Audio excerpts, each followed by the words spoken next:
Salut à tous, c'est Samuel, on se retrouve pour enfin la vidéo du downsizing. Je voulais vous la faire depuis longtemps, là je peux la faire. Donc n'hésitez pas à vous abonner avant à la chaîne, à mettre un pouce bleu, activer la cloche pour les notifications. N'hésitez pas à mettre un commentaire aussi en dessous de la vidéo. Et c'est parti pour la vidéo. Donc avant de parler du downsizing, je vais un peu vous expliquer qu'est-ce que c'est déjà le downsizing. Donc le downsizing, c'est en fait avoir la même puissance qu'une voiture habituelle, c'est-à-dire au moins 100 chevaux, mais avec moins de cylindrée et moins de cylindres. Bon, pas forcément moins de cylindres, hein, on a toujours des 4 cylindres, mais avec moins de cylindrée. Cylindrée, c'est la taille du moteur, c'est la taille de l'espace qu'il y a entre le piston et le haut du bloc. C'est ça en fait, la cylindrée. Je vous ferai peut-être une vidéo sur la cylindrée aussi. Ouais, il y a plein de trucs à dire. Euh, bon, ça, je vous fais un petit truc simple, mais c'est juste parce qu'on n'est pas sur la cylindrée, on est sur le downsizing. Donc, il faut faire moins de cylindrée. Donc, c'est pour ça il faut réduire la cylindrée du moteur. Aujourd'hui, à cause des normes pollution européennes qui sont beaucoup trop strictes. Aujourd'hui, d'où l'intérêt de sortir une C63 AMG W206 avec 4 cylindres hybrides. Pour, je sais, allez, je vous le dis parce que vous voulez tout ce que je vous dise. Oui, c'est la pire C63 de ce monde. Alors, oui, il y a des écrans partout, des cockpits partout, des écrans, des paramètres, des l'électronique partout. C'est cool, oui, mais le 4 cylindres, parce que le but d'une C63, c'est pas d'avoir des écrans partout, en fait. Le but d'une C63, c'est avoir un bon V8 qui hurle, c'est ça, en fait. Comme on avait avec la Silite 3, la C63 à l'époque, avec le Silite 3 ou Silite 2, si vous préférez, hein. Il y a toujours des gens qui disent soit Silite 3, soit Silite 2. Moi, je préfère dire Silite 3 personnellement, mais s'il y en a qui préfèrent dire Silite 2, vous dites comme vous voulez, les deux marchent. Après, il y a eu la C63W205, c'est-à-dire celle de 2015-2016, qui est sortie avec un V8, donc toujours V8, biturbo, donc c'est-à-dire qu'il y a deux turbos en plus, alors que l'ancienne W204, elle est atmosphérique, c'est-à-dire qu'il n'y a pas de turbo. Et, du coup, ce V8 biturbo, il a 4 litres de cylindrée, comparé à l'ancienne qui était du 6 litres 3 de cylindrée. On est passé de 6 litres 3 à 4 litres. Et de 4 litres, on est passé à 2 litres. Aujourd'hui, un 4 cylindres de 2 litres de cylindrée qui vient de la 45. D'ailleurs, la 45, c'est la 45, j'ai la 45. Voilà, ce 4 cylindres-là, c'est le même. C'est le même moteur, ils n'ont rien changé dessus. À part qu'au lieu de ce qu'ils sortent 421 chevaux, sur les classes A, ils sortent plus 680 chevaux. Alors, ça doit sortir toujours 500 chevaux sur la W206, parce qu'il y a l'hybridation qui fait qu'elle sort 680 chevaux. Donc, l'hybridation, ça rajoute de la performance, ça diminue le CO2 et ça diminue énormément la conso. Ce qui fait qu'en moyenne, une moyenne de conso d'une voiture hybride doit être dans les 2-3 litres au 100. Non, mais c'est vrai, parce que c'est l'hybride, ça pollue très peu. Parce que par exemple, je crois une 508 Peugeot Sport Engineered, 508 PSE si vous préférez, on est à 50 grammes de CO2, ce qui est très faible. À 50 grammes de CO2, il n'y a même pas de malus encore. Donc voilà, c'est pour ça qu'aujourd'hui on cherche à faire des voitures plutôt petites, avec petites cylindrées, si possible hybrides, parce que l'hybride c'est quasiment devenu obligatoire en fait, quasiment.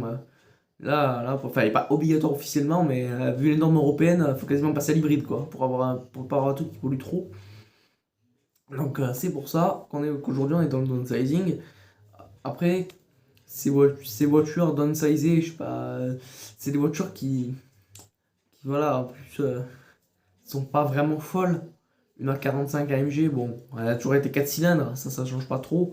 Mais un 4 cylindres 2 litres de cylindrée pour 380 chevaux, ça a des impacts déjà sur la fiabilité du moteur, ce qui fait que, parce que forcément 421 chevaux, ça fait un ratio litre qui est énorme, hein, je vous l'affiche quelque part, je vous l'affiche à l'écran, c'est énorme, ce qui fait que le moteur il va en prendre plus plein la tronche, et si on prend plus plein la tronche, il y a plein de trucs qui vont casser, et oui, ça paraît pas, normalement pour sortir 421 chevaux, il faut au moins 6 cylindres, quoi, au moins 6 cylindres, et si possible au moins 3 litres de cylindrée, quoi, parce que c'est... Mais le problème c'est que les normes européennes empêchent tout ça, parce que ça pollue trop, finalement. Ou alors on peut faire des gros V8 énormes, mais hybrides, hein. On peut faire ça, Mais les gens, ils aiment pas trop l'hybride en ce moment, enfin, je parle des gens passionnés automobiles, pas des gens, pas la personne qui ne s'intéresse pas du tout et qui achète de l'hybride Toyota, par exemple.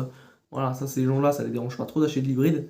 Mais par exemple, pour le passionné automobile qui connaît la C63 AMG W204 et W205 qui n'était pas hybride et aujourd'hui W206 qui est hybride avec son 4 cylindres de litres, ça commence à faire un peu mal, mais les normes européennes empêchent ça. Parce que voilà, c'est une norme européenne, elles sont trop strictes, voilà, c'est compliqué. Aux États-Unis, par exemple, ils ont quasiment rien en fait en termes de pollution. Genre par exemple, l'A8, par exemple l'A8 D5, c'est-à-dire l'actuel Audi A8, qui en Europe, nous, n'existe plus en W12, bah, aux États-Unis et dans le reste du monde où il n'y a pas de normes CO2 trop strictes, bah, ils ont une version W12 avec plus de 500 chevaux. Je sais que ça fait plus de 500 chevaux, je ne me rappelle plus exactement combien précisément, mais elle sort plus de 550 trucs comme ça, 550 chevaux. C'est la puissance de la nouvelle A8 W12 qui est sortie aux États-Unis. Mais le problème, c'est qu'aux États-Unis, là-bas, ils ont pas de malus déjà là-bas. C'est-à-dire que vous pouvez acheter une voiture qui sort même 800 grammes de CO2, ça n'existe pas, mais une voiture qui sort 800 grammes de CO2, vous ne payez pas de malus là-bas, hein, c'est sûr. Euh, alors qu'en France, je crois qu'en 2023, à partir de 225 grammes de CO2, on paye 50 000 euros de malus. Voilà. Merci, au revoir. C'est le cas de la Mustang V8 GT qui est en Europe. Je sais plus si elle est encore en production, je pense plus, parce qu'avec le malus à 50 000 euros, avec 40 et quelques mille euros la voiture et 50 000 euros le malus, ça fait un peu mal. Ça fait 90 000 euros la voiture, voilà quoi. 90 000 euros une Mustang qui aujourd'hui en plus elle vaut. Je crois qu'en plus aujourd'hui elle vaut moins cher, je crois que là. Je crois que c'est dans les 40 000 la V8 aujourd'hui, quasiment, c'est le prix du neuf mais sans le malus. Donc après, il y en a qui sont plus chers que d'autres, voilà, etc. Mais là, on est surtout dans le downsizing. Donc déjà, un constructeur, quand il va sortir une voiture, il doit la faire homologuer. C'est-à-dire, déjà en termes de sécurité, c'est très important. D'ailleurs, je vous fasse une vidéo, un de ces gars, des crash tests, où je vous parle des crash tests, quel est le...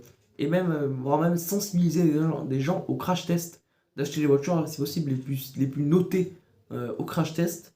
Parce que par exemple, une voiture qui fait 2 étoiles le crash test, c'est indécible, faut pas acheter cette voiture. Comme la Dacia Spring, par exemple, la Dacia Spring, je crois qu'elle fait 2 ou 3 étoiles de crash test.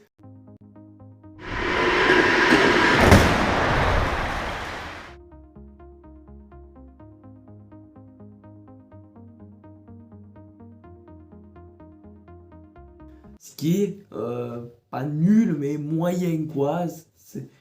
Donc voilà, oui, c'est sûr qu'on compare, bon, je sais que les gens n'ont pas ces moyens là, mais par exemple, en comparant au Classe G, le Classe G, le crash test, ça donne ça. Donc voilà, après, voilà, on n'est pas là pour parler des crash tests non plus, on est là aussi pour parler donc déjà, il doit le faire, donc déjà, un constructeur, quand il sort une voiture, va faire homologuer avec les crash tests, ça je l'ai dit, en sécurité, mais en pollution, c'est surtout là dont je veux vous parler, c'est la faire homologuer en pollution. Donc déjà, avant, on avait le cycle NEDC, qui, en fait, c'est un cycle qui dure, un test qui dure 20 minutes, avec déjà 10 minutes, environ la moitié, à l'arrêt, c'est-à-dire voiture au ralenti, avec un 0 à 40 km/h en 26 secondes, je crois, et 41 secondes pour un 0 à 70. Il y a des gens qui ont cru que ça, c'était la réalité. C'était la réalité, faire un 0 à 70 en 41 secondes pour pas polluer. Donc du coup, voilà. Et aujourd'hui, du coup, on est aussi le WLTP. C'est un cycle qui est mieux, qui se rapproche de la réalité. C'est un cycle qui est plus, pas réaliste à 100%, mais qui est plus proche de la réalité. Donc si vous voyez des chiffres de voitures augmentant de CO2, c'est juste que ça se rapproche de la réalité que le cycle NEDC. C'est pour ça. C'est pour ça, c'est comme ça le cycle se rapproche plus de la réalité qu'un EDC, tant mieux d'ailleurs, parce que quand tu as tes normes de CO2 qui sont loin d'être proches de la réalité, voilà. pour ça qu'ils ont fait le WLTP qui est plus proche de la réalité. Je ne vais pas parler plus en détail parce qu'on n'est pas non plus sur le cycle européen et que ça, on est sur le downsizing, c'est-à-dire réduire la cylindrée qu'un constructeur sur une voiture pour pas trop polluer. Voilà, c'est pour ça.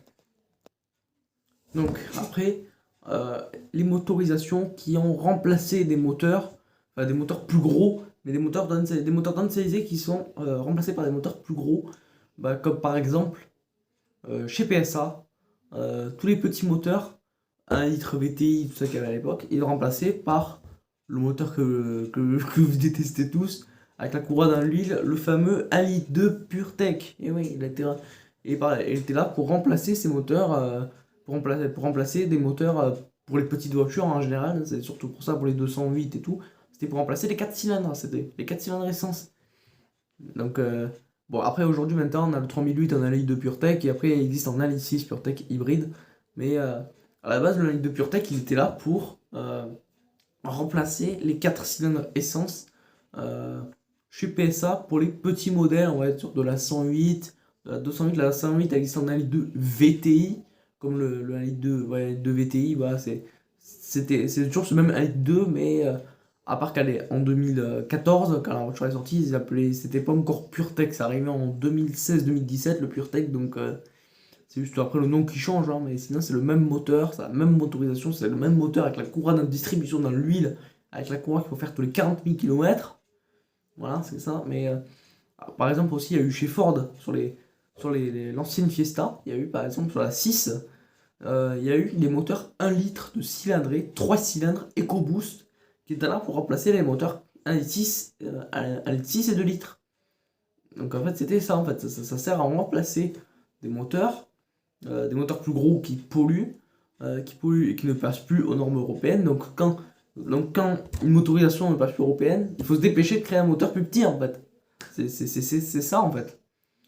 Donc du coup, pour qu'un moteur passe aux normes européennes, il faut mettre des petits moteurs, des petits 3 cylindres. Et même Fiat, ils ont sorti un moteur bicylindre, c'est-à-dire avec 2 cylindres. Ça veut dire les moteurs 900 cm3, les Twin Air, qu'on retrouve sur les nouvelles Panda et tout, les Panda actuels, les Fiat 500 actuels, qui ont des Twin Air. Twin Air, ça veut dire un moteur turbo. C'est pas, quand on dit air, on pourrait croire que c'est atmosphérique. Non, c'est pas un moteur atmosphérique, c'est un moteur turbo de 900 cm3, un moteur tout petit avec seulement 2 cylindres. Vous imaginez 2 cylindres, ce que ça donnerait? Faudrait que je vous filme peut-être faudrait que je vous fasse peut-être une vidéo sur les différents moteurs, les différentes cylindrées, les différents cylindres, parce qu'il y a des voitures qui ont des. Par exemple, il y a des 2 cylindres, 3 cylindres, 4 cylindres, 5 cylindres, 6 cylindres, 8 cylindres, 10 cylindres, 12 cylindres et 16 cylindres. On s'en sort plus avec les cylindres. Donc je regarde les souhaits.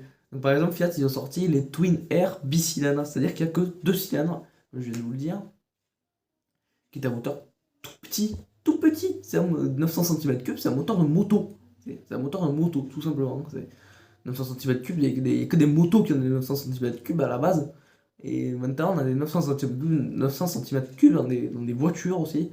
C'est fou, hein. On a même sur les Twingo 3ème génération, que je vous affiche là, de 2014. 2014, qui est encore en production en 2023. D'ailleurs, c'est une voiture que je déteste. D'ailleurs, n'achetez pas cette voiture. Désolé les propriétaires de Twingo 3, mais si vous avez une bien optionnée, encore ça va. Mais si vous avez une de base avec rien dedans, non. Donc sérieux, non, c'est nul, voilà. Mais sinon, voilà, ils ont sorti des moteurs 900 cm3 en position arrière. Du coup, pas centrale arrière parce que c'est pas au milieu, mais arrière, c'est-à-dire comme les Porsche. Comme les Porsche 911. Et les Smart aussi, d'ailleurs, les nouvelles Smart ont sorti moteur arrière. Les anciennes Smart aussi, c'était moteur arrière, les Fortwo. Les Fortwo, c'était des moteurs arrière en 3 cylindres de 600 cm3 pour les anciennes. 600 cm3. Bon, c'était pas pour le downsizing parce que c'était sorti dans les années 2000. C'était surtout pour avoir un petit moteur dans une petite voiture de ville. Donc forcément, c'est un 3 cylindres, mais un moteur normal, par exemple, un 4 cylindres, un 1.5 par exemple, ça rentrerait pas. Ah oui, la cylindrée, plus il y a de cylindrée, plus le moteur est gros, plus il prend de place, dans une voiture de ville. c'est compliqué, il rentre pas. Donc du coup, il faut faire un moteur petit. Un tout petit moteur, un tout petit 100 cm3 sur les anciennes Smart. Aujourd'hui, c'est le même moteur que les Twingo. Donc si vous êtes propriétaire de Smart, n'oubliez pas, c'est une Twingo recarrossée, les nouvelles. Je parle pas des anciennes, mais les nouvelles. Les nouvelles Fortwo, les nouvelles Fort. C'est des Twingo recarrossées. Voilà. Donc avec les mêmes moteurs, les mêmes châssis, les mêmes modes de vitesse, quasiment les mêmes intérieurs. Enfin non, pas les mêmes intérieurs, mais voilà, il y a pas mal de choses. Les choses non visibles, entre guillemets, sont des pièces de Twingo. Donc du coup, je vais vous dire mon avis sur le downsizing. Le downsizing, c'est une... Alors ça, c'est à cause de l'Europe, hein, comme d'hab. Hein. Merci l'Europe de nous faire ça. De nous sortir des C63 AMG avec les 4 cylindres. Parce que là, j'en peux plus. Voilà, c'est pour ça que j'aime pas le downsizing. Hein. Donc n'hésitez pas à dire ce que vous pensez du downsizing en commentaire. N'hésitez pas à mettre un like, à vous abonner à la chaîne, c'est très important. À mettre la cloche pour les notifications, c'est aussi très important.